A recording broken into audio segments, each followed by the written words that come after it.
Hello friends, welcome back to PT Gyan knowledge channel. आज का हमारा टॉपिक है यूरिन फॉर्मेशन के बारे में। तो चलिए इसको समझते हैं, क्या होता है, कैसे होता है यूरिन फॉर्मेशन।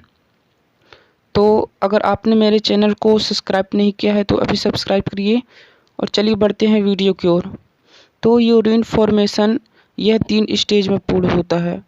कौन कौन सा स्टेज? पहला है ग्लोमेरुलस फिल्ट्रेशन, फिर दूसरा है रीएब्जॉर्प्शन, फिर तीसरा है ट्यूबुलर सिक्रीशन।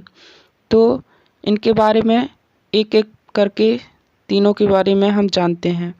तो सबसे पहले ग्लोमेरुलस फिल्ट्रेशन। यह ग्लोमेरुलस एंड बोमेन्स कैप्सूल के बीच में होता है।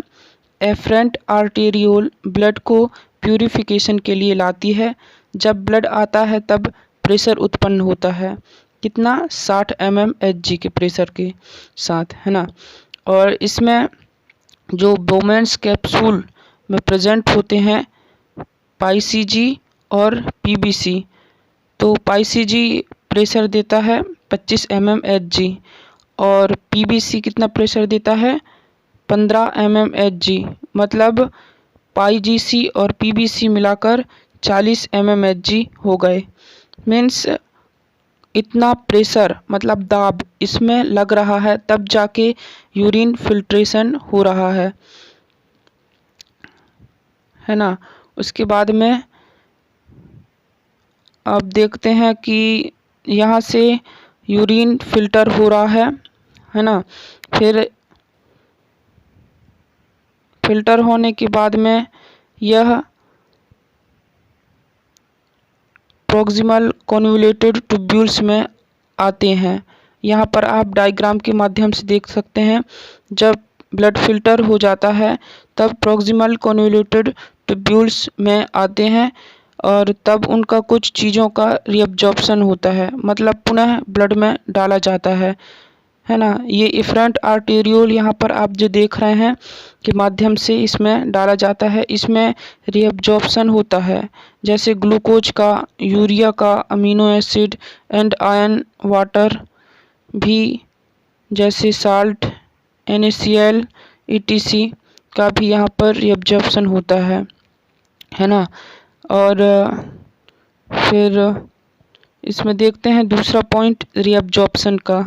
तो H2O और सोडियम और कैल्शियम और ग्लूकोज का और अमीनो एसिड का पुनः रीअब्जॉर्प्शन हो जाता है यहाँ पर। इसके बाद में जब यहाँ से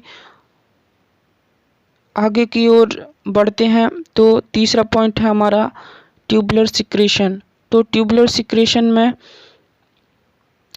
अगर जैसे NaCl ज़्यादा है तो उसे ट्यूब में डाल दिया जाता है फिर से, है ना। उसमें H2O and urea and creatinine और सोडियम पोटेशियम आ जाता है।